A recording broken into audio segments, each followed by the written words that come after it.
मैं MCD office से आई हूँ। कमला तुम ही हो क्या? मैम साहब, हम आपके पैर पकड़ते हैं। हम कल से अपना ठेला वहाँ से हटा लेंगे, पर हमारा चालान मत कटवाइए। हम बहुत गरीब हैं मैम साहब, हमारे पास कोई भी नहीं है, और हमारे पति भी गुजर गए मैम साहब, वो भी हम पैसा नहीं दे सकते। मैम साहब, हम पढ़ना चाहते हैं, अगर ठेला हट जाएगा तो हम पढ़ भी नहीं पाएंगे। मैम साहब प्लीज आप ऐसा मत कीजिए ना, प्लीज मैम साहब। अरे ये तुम क्या कर रहे हो? उठो उठो दोनों, मैं कह रही हूँ उठो।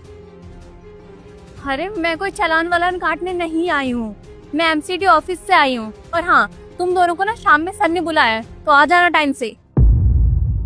साहब ने हमें काहे बुलाया है? वो तो वहीं जाके पता लगेगा। सही कहे बिटिया।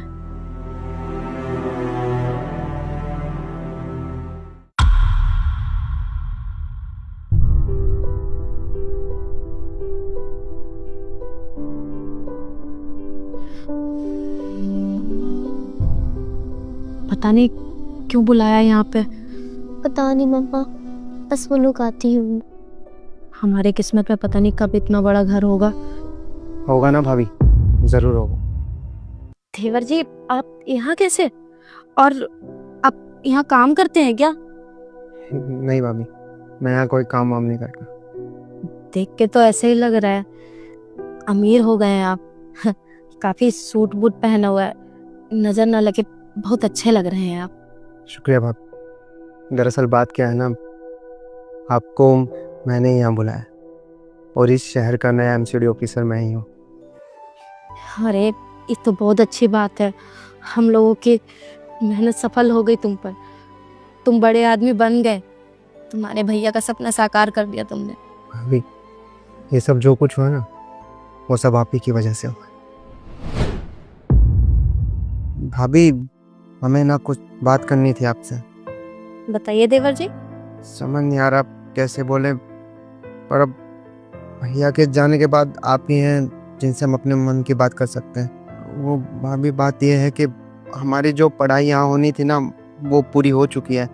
अब हमें आगे पढ़ने के लिए ना शहर जाना पड़ेगा। अरे जाइए ना देवर जी, जरूर जाइए, शहर जाके खूब पढ़ाई करिए, कुछ बनिए, आपके भैया की आत्मा को शांति भी मिलेगी। हम लोग तो कुछ कर नहीं पाए, हम लोग यहाँ पे ठीक रहेंगे, आप जाइए। पर भाभी वो शहर जाने के लिए, रहने के लिए, खाने के लिए और पढ़ाई के लिए वो पैसे चाहिए थे, तो पैसे अगर आप कुछ दे देती तो। देवर जी हमें पता है आपको पैसों की ज़रूरत है, और उस दिन हमने आपको फ़ोन पे बात करते हुए सुन भी लिया था, तो हमने ये पैसे कुछ इंतज़ाम करके रखे हैं, ये ले लीजिए आप। पर भाभी ये इतने सारे पैसे आपके पास कहाँ से आए? वो क्या है ना कि अब आपके भैया रहे नहीं, तो मंगलसूत्र था हमारे पास में सोने वाला, तो हमने उसको बेच के ये इतने पैसे ले लिए। पर भाभी वो भैया की आखिरी निशानी थी, आपने उसको क्यों बेच दिया? ये गलत किया भाभी आपने। हम मानते हैं उनकी आखिरी निशानी थी, पर अब जब वो ही नहीं है हमारी ज़िंदगी में, तो मंगलसूत्र का हम क्या करेंगे? और अच्छी बात है ना, आपके काम आ जाएगा ये पैसा, कम से कम आपके भैया की आत्मा को शांति मिलेगी। वो चाहते थे कि आप खूब पढ़ें और कुछ करके दिखाएं। हम गरीबों के यहाँ से भी कोई पढ़ा लिखा निकलना चाहिए ना। अभी हम आपसे वादा करते हैं, देखना एक दिन हम बहुत बड़े आदमी बनेंगे और आपको और भैया का नाम रोशन करेंगे। बस देवर जी आपसे यही निवेदन है, अपने भैया का सपना साकार कर दीजिए। ये भाभी हम चलते हैं, तैयारी करनी है जाने की।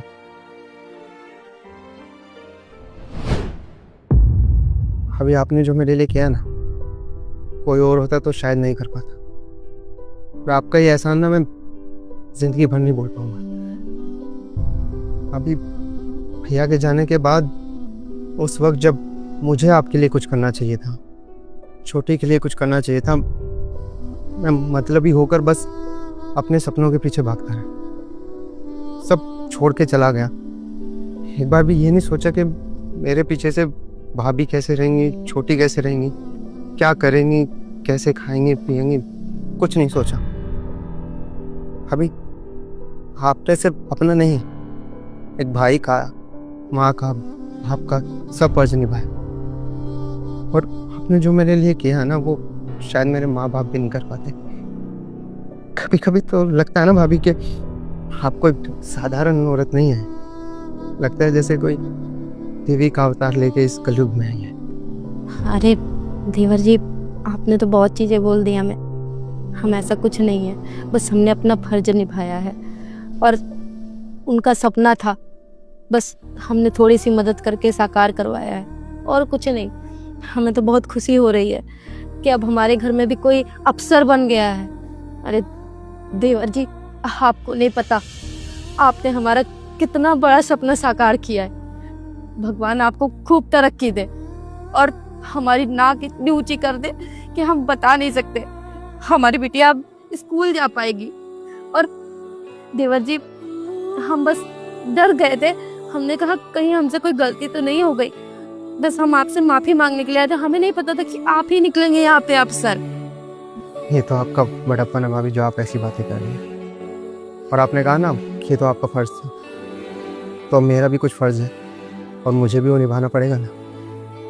तो अब से ना भाभी, आप वो झोपड़पट्टी में नहीं रहेंगे और वो रेडी जो हटवाई थी ना, वो मैंने हटवाई। वो सब काम आपके लायक नहीं है भाभी।